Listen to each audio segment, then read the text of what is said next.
lehibe ny Andriamanitsika. Teny notsongaina avao amin'ny tenin'Andriamanitra fantatsika loatra izany ary mandrakariva aza dia fandrehy eny an-dalana Allah akbar. Fantatrareo ny olona miteny an'izany fa ny tsika ny Andriamanitsika dia lay mpanjaka ny mpanjaka, lay tompon'ny tompo ambony amin'ny Andriamanitra rehetra, raha itsika amin'ny alalan'i Jesosy Kristy. Hoy ny tenin'Andriamanitra hoe no tsika ry havako malala manasa anareo hiaraka anaraka izany ampitiavana amin'ny anaran'ny tompo. Anandratra anao aho ry Andriamanitra mpanjaka ao, sy ankalaza ny anaranao mandrakizay dory. Ankalaza anao isan'andro aho satria sady idera ny anaranao mandrakizay dory. Jehova o, midera ny asanao rehetra, ny olonao masina eny misaotra anao, milaza ny voninahitry ny fanjakanao izy, sady miresaka ny herinao. Ny nofo rehetra ankalaza ny anaranao masina mandrakizay dory. Amen. Iara hitsangana isika ry havako, anao hira ao amin'ny firana zay fantatsika, ny hira fahatelo, isaorana ny Andriamanitsika, isaorana ny Andriamanitra, ny andininy voalohany sy ny faharoa. Eo mpisanganana nanaovantsika azy.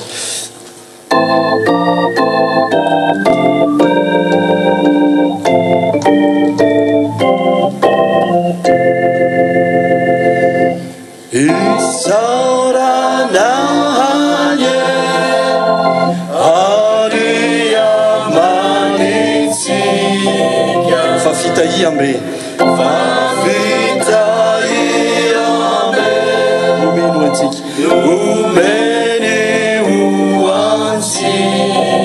atreo amboka kamandrakantitra isika enika ny solonany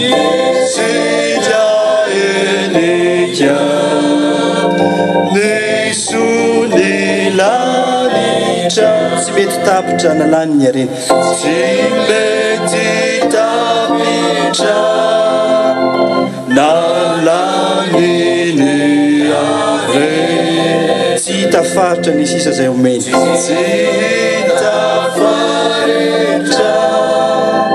ny sisi zay omeny. Fanahy sambatra sy fomiadana, fanahy sambatra sy fomiadana,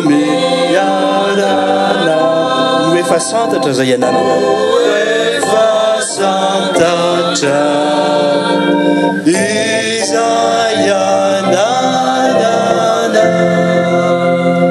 Vavaka isika ry havako, mideranao, misaotranao, mankalazanao tokoa izay Andriamanitra ray tsara indrindra o.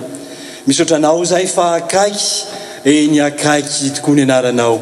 Misaotranao ny fiangonanao, misaotranao ny olonao, misaotranao ny navotanao.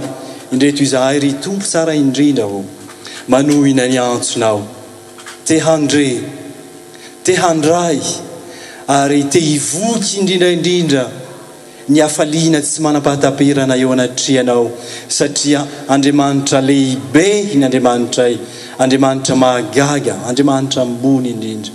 Meteza ry tompo, meteza hoeto afovoanay, meteza izara izao takarivanay izao, ary tsy saraketo izahay raha tsy fafeno ny fahalebiazanao amin'ny anaranao ry Jesosy tompo tianay. Amen. Afaka mipetraka isika ry havako. Teny tsotra